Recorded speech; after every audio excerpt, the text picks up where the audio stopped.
So what's happening with the design of the nose cone?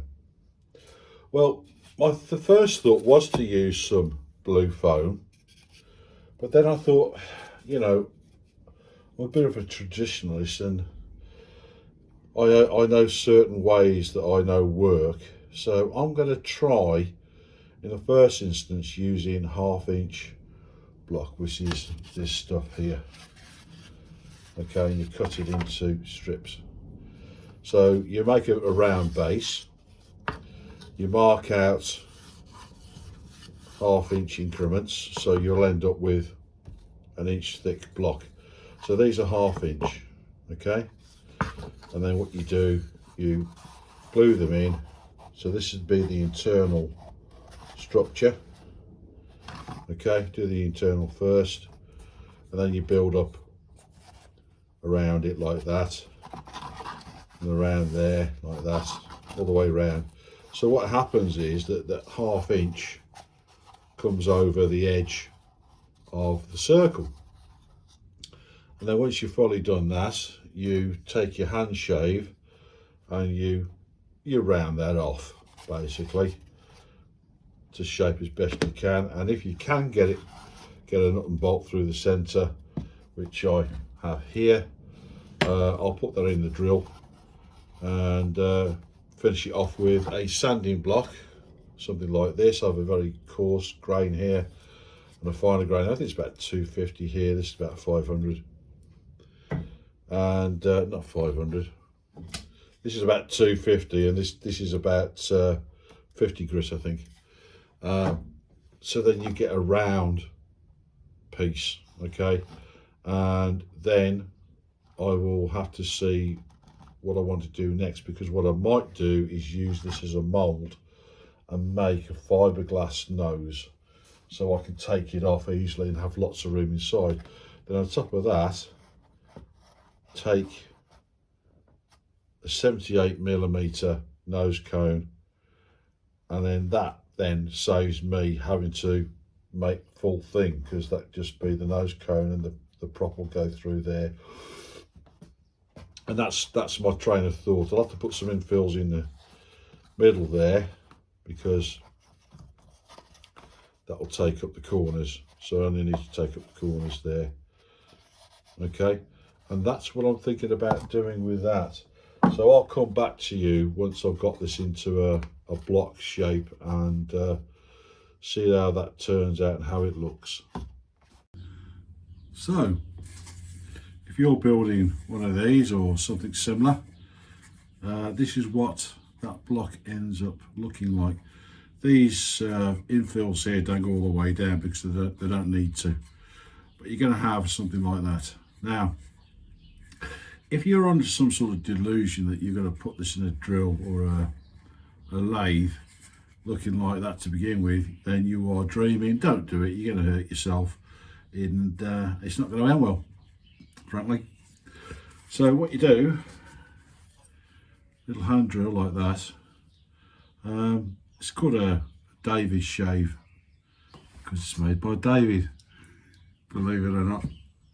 What a coincidence, who would have known? Anyway, if you look at the balsa grain, it's always going in the same direction, so you've got to follow that grain. So let's just take any corner and just go along it like that. Take off the corners, okay, and just keep doing that here and there, okay, and eventually, sometimes these things get stuck in the blade. These are very sharp, if you didn't know already. Keep your fingers away from the blade when you're doing this. Put a little bit of thought into it, because it's I'll end up getting blamed if you hurt yourself, more than likely. And if you just bear with it, keep going, keep it empty and cleaned.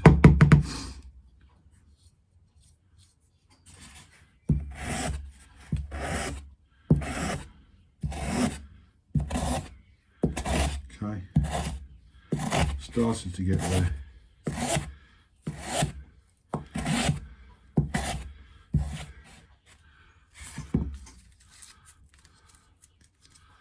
And you'll just begin to see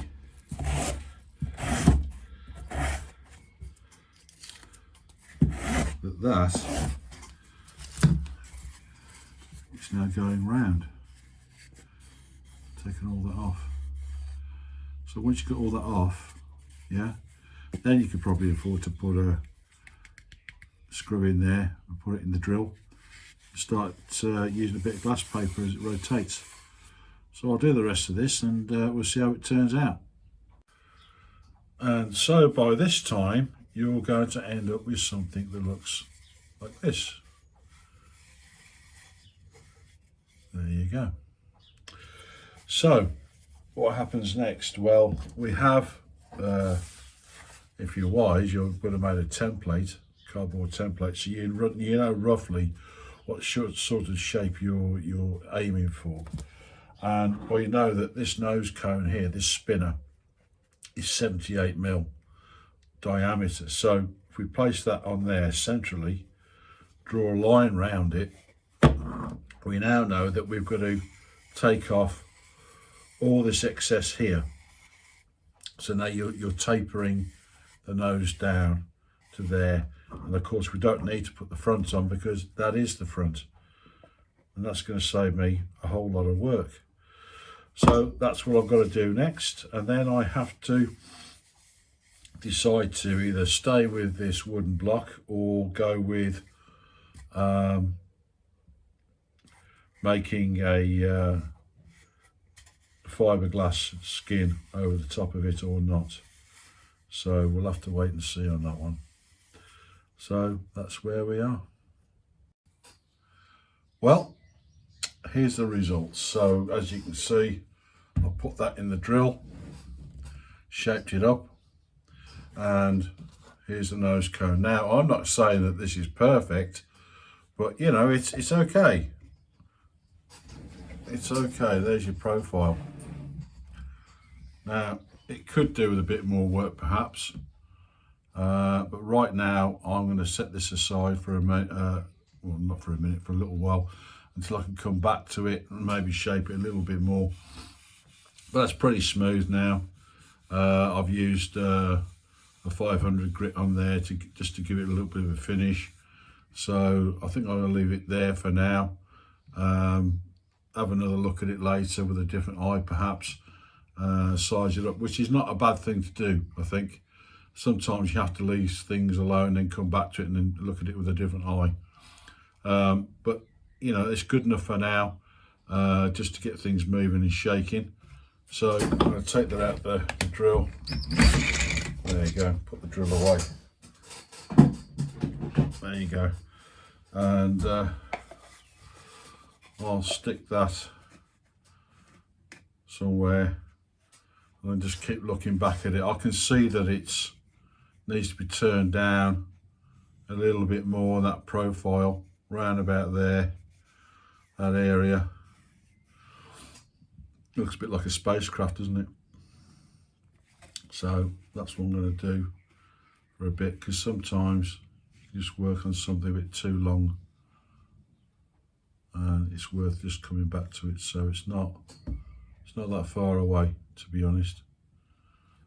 So there you go. So that's the nose cone. I'll still have to think whether I want to glass that and make that into a mould and then take this out so I've got lots of room inside, because obviously I've got to mount the motor on the inside of this ply here. So I think, you know, I'm still pondering about just getting a bit more shape into it, and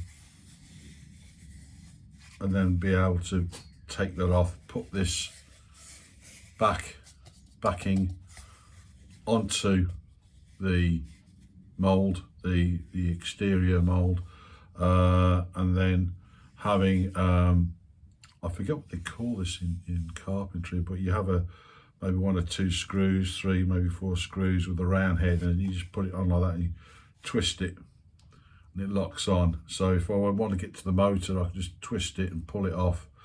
The cables will come through and the motor will be exposed or whatever I want. Obviously there'll be another piece of ply next to this, so however I want to do it. So that gives me full access to the motor for whatever reasons I want, and that's the way I'm looking at it. So like I said, talking too much now, I'm going to put that to one side, so I'll come back to that some later date. Got lots of other things to get on with, but it's there for measuring up. Okay, thanks for watching.